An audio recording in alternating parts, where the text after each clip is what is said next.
నమస్కారం అండి. నేను డాక్టర్ మొవా శ్రీనివాస్ మాట్లాడుతున్నానండి. మొవా శ్రీనివాస్ హెల్త్ యూట్యూబ్ ఛానల్కి మీకు స్వాగతం అండి. జూలై 18, 2025 ఈ మధ్యన ఇండియన్ ఎక్స్‌ప్రెస్ ఎడిషన్‌లో, అంటే ఇది ఆన్‌లైన్ ఎడిషన్‌లో నేను సబ్స్క్రైబ్ అండి. సో దాంట్లో ఒక న్యూస్ ఐటెమ్ చదివాను నేను.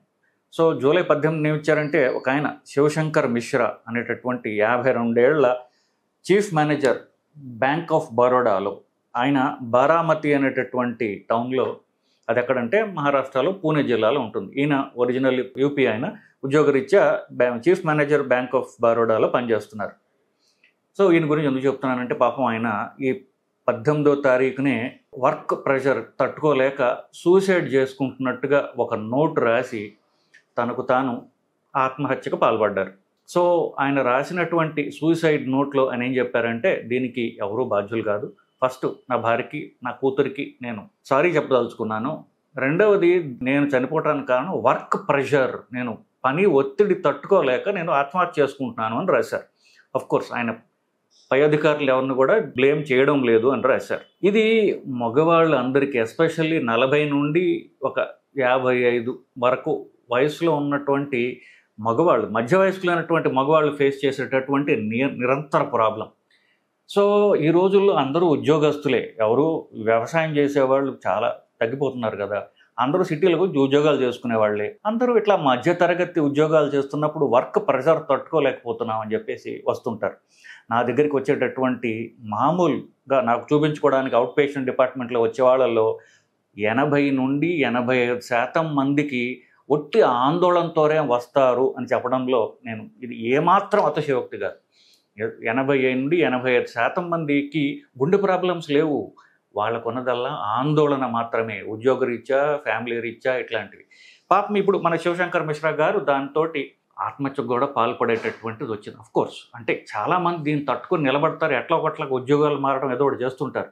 కానీ పాపం ఈయన అదే తట్టుకోలేక ఇలా ఆత్మహత్యకు పాల్పడ్డారు. దీని నుంచి నేను చెప్పబోయే అంశం ఏంటంటే, వర్క్ ప్రెషర్, ఒత్తిడి అంటే ఏమిటి, ఆ ఒత్తిడిని ఉందని తెలుసుకోవడం ఎట్లా అనేటటువంటిది ముఖ్యాంశం కదా. తెలుసుకుంటేనే కదా మీకు దాని ట్రీట్మెంట్ ఏదో తెలిసేది. సో మొదటగా ఇది మైల్డ్గా ఆందోళనగా మొదలవుతుంది. సో ఆ ఆందోళనకి యాంగ్జైటీ అని ఇంగ్లీష్లో అంటారు. ఈ ఆందోళనకి 3 కాంపనెంట్స్ ఉంటాయి. 3 కాంపనెంట్స్ ఏమిటి? ఒకటి, మనస్సులో ఉన్నటువంటి ఆందోళన.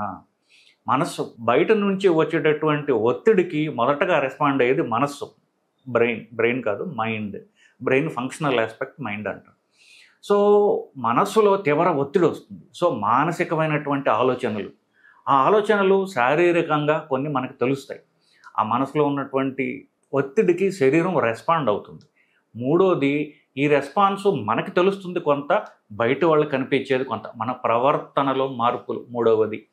సో మానసికంగా మీరు ఒత్తిడులకు లోనైనటువంటి వచ్చేటటువంటి ఎఫెక్ట్స్, వాటి యొక్క లక్షణాలు ఏమిటంటే, బేసికలీ ఎప్పుడు కూడా ఒక రకమైనటువంటి కాన్సన్ట్రేట్ చేయలేకపోవటం, కంటిన్యూస్ భయము. రెండోది ఏమిటి, నాకేదో అయిపోతుంది, లేకపోతే నేను తట్టుకోలేను, ఇలాంటి ఆలోచనలు, నెగిటివ్ ఆలోచనలు ఏవైతే ఉన్నాయో అవి ఒక సినిమాలా గిరా గిరా గిరా గిరా తిరుగుతుంటాయి మనసులో. ఒక ఊబిలాగా అదే గిరగిరగిరగిరగా తిరుగుతుంటుంది. మంచి ఆలోచన రానియదు, ఒకటే చెడు ఆలోచన మైండ్లో లూప్ అవుతూ ఉంటుంది. పూర్వకాలం గ్రామ్ఫోన్ రికార్డ్, అరిగిపోయిన గ్రామ్ఫోన్ రికార్డ్ అంటారు. అంటే ఏమిటి, అక్కడ ఆగిపోయి గిరా గిరా గిరా అదే వినిపిస్తూ ఉంటుంది. అట్లా ఒక మనస్సులో, మన తలలో ఒక గొంతు ఎప్పుడు నెగిటివ్గా చెప్తుంటుంది, కంటిన్యూస్గా అదే చెప్తూ ఉంటుంది అన్నమాట. మనం దేని మీద కాన్సన్ట్రేట్ చేయలేం, అది వదిలి ఇంకోటి ఆలోచించనివ్వదు అది మనకి. సో కంటిన్యూస్గా నెగిటివ్ థాట్ అది తిరుగుతూ ఉంటుంది. నెక్స్ట్, ఇంత ఒత్తిడిలో మనం ఏంటంటే ఇంకొకరితో మాట్లాడటానికి, ఇంకొకరితో మనుషులతో దగ్గర రానియడానికి కూడా ఇష్టపడరు ఈ సివియర్ యాంగ్జైటీలో ఉన్నవాళ్ళు. సో ఇట్లాంటి మానసిక స్థితిలో వాళ్ళకి ఏమనిపిస్తుంది, శరీరం యొక్క గుండె దడ రావడం, ఎక్కడ ఒకచోట కూర్చోలేకపోవడం, దేని మీద కాన్సన్ట్రేషన్ చేయాలంటే ఒకచోట కూర్చోవాలంటే స్థిరంగా కూర్చోలేకపోవడం, అటు ఇటు తిరగబుద్ధి వేయడం, సో గాలి ఆడకపోవడం, ఛాతీలో ఏదో బరువు పెట్టినట్టుగా అనిపించడం. కొంతమందికి ఇప్పుడు గుండె ప్రాబ్లమ్స్ అవి తెలిసిన వాళ్ళకైతే సరే ఎడం భుజం లాగేయడం, ఎడం చేయలాగడం అనిపించడం, నిజంగా ఉండాల్సిన అవసరం లేదు. ఛాతీలో ఏదో గట్టిగా ప్రెషర్ లాగా రావడం, ఊపిరి ఆడకపోవడం, ఇది చాలా కామన్. అట్లాగా ఊపిరి తీసుకోవడం కష్టం రావడం, ఊపిరి ఆడకపోవడం, ఒక్కసారి వాళ్ళకి ఊపిరి ఆగిపోయినట్టుగా అనిపించడం, చేతులు బాగా చెమట పట్టడం, చేతులు వణుకుతూ ఉండడం, సో గుండె కొట్టుకుంటుంది, ఊపిరి తీయడం కష్టం, చేతులు వణుకుతున్నట్టుగా ఉంటాయి. సో ఒక చోట కూర్చొని స్థిమితంగా కూర్చొనివ్వదు. ఇవి శరీరంలో వాళ్ళకి కనిపించే సొంతగా వాళ్ళకి కనిపించేటువంటి మార్పులు.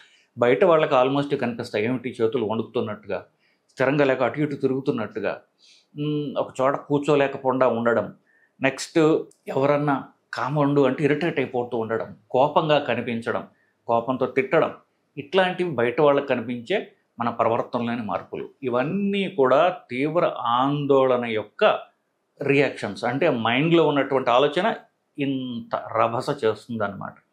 సో ఇట్లాంటిది కంటిన్యూస్గా ఉన్నప్పుడు వాళ్ళకి మైండ్ తట్టుకోవడం కష్టం. సో కంటిన్యూస్గా యాంగ్జైటీలో మైండ్ ఉండలేదు కదా, ఎనర్జీ డిప్లీట్ చేసేస్తుంది. ఇట్లా ఒక గంట ఉండేసరికి తీవ్రంగా వాళ్ళకి ఎనర్జీ డిప్లీట్ అయిపోయినట్టు, తీవ్రంగా వాళ్ళకి వీక్నెస్ అనిపించడం, నిస్సత్వం అనిపించడం, ఇట్లాంటివి కనిపిస్తూ ఉంటాయి. సో ఇవి ఆందోళన యొక్క బేసిక్ లక్షణాలు.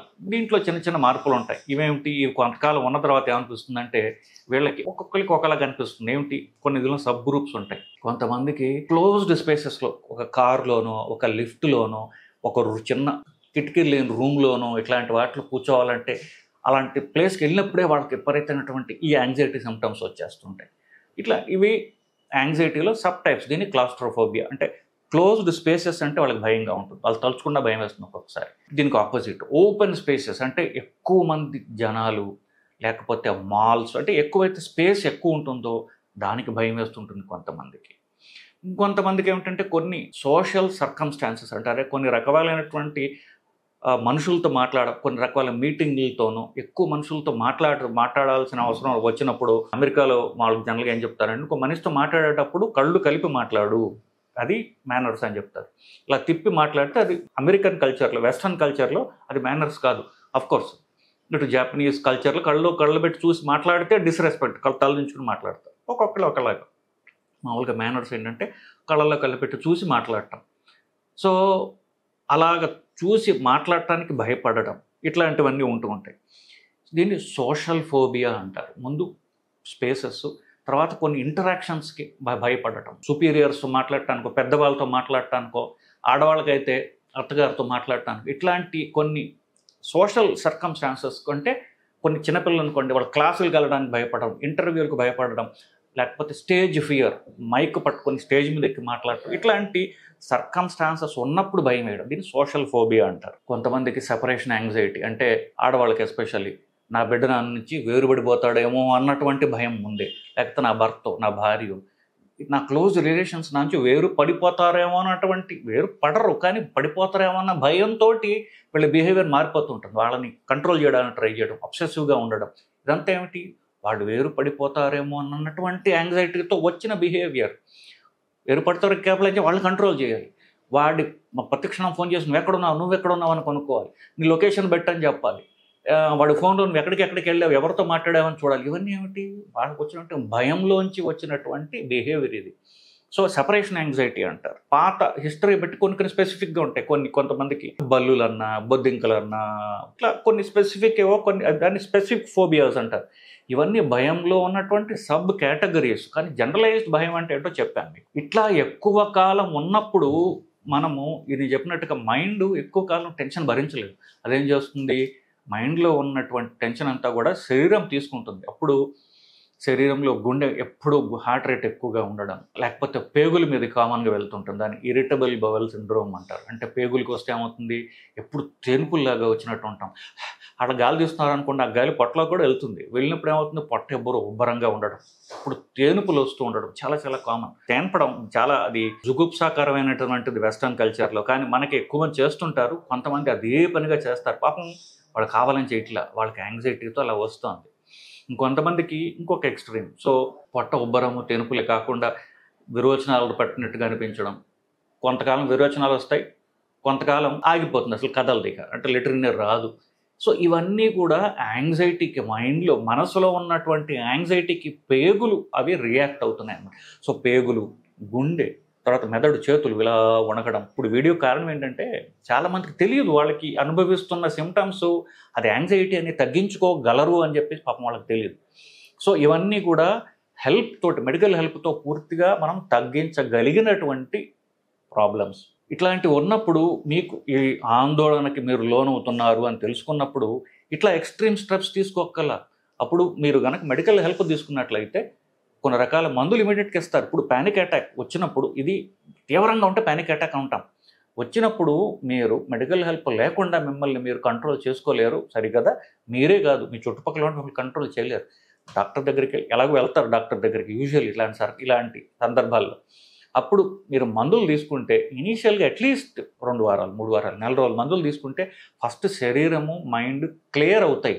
అప్పుడు మందులు తగ్గించి, మందులు లేకుండా మిమ్మల్ని సైకోథెరపీ, మందులు లేకుండా మీరు ఏం చెయ్యాలి, ఎలాంటి ఒక నెగిటివ్ థాట్స్ వస్తే ఒక పాజిటివ్ ఇన్పుట్ ఎట్లా ఇవ్వాలి అనేటటువంటి ట్రైనింగ్ ఇవ్వబడుతూ ఉంటుంది. టోకీగా చివరికి నేను చెప్పగలిగింది ఏంటంటే, ఆందోళన మీకు ఉన్నప్పుడు ఆందోళన లక్షణాలు ఏమిటి అని చెప్పి మనం డిస్కస్ చేసాం. 2-3 సార్లు చెప్పాను కొన్ని పాయింట్స్. మీకు అది నోట్ చేసుకుని ఉండాలి. మీకు ఆందోళన ఉంటే మెడికల్ హెల్ప్ తీసుకోండి.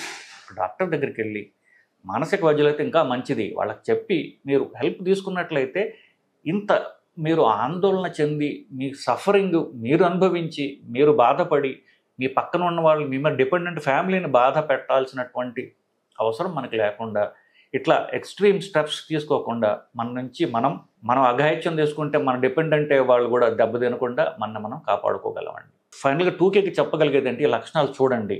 మీలో కానీ మీ ఫ్రెండ్స్లో కానీ ఏమైనా ఉన్నట్లయితే వాళ్ళ డాక్టర్ దగ్గర తీసుకువెళ్ళి వాళ్ళకి సహాయపడాలనేటటువంటిది of course free landline government of India వాళ్ళదే ఉన్నది, దానికైనా ఫోన్ చేయొచ్చు. చెప్పి మీరు హెల్ప్ తీసుకున్నట్లయితే మీ జీవితం సఫరింగ్ లేకుండా మీరు బయటపడి మీ జీవితాన్ని సాఫీగా సంతోషంగా గడపగలరనేది నా అభిమతం, నా ఉద్దేశం, నా ఆశ. Thank you.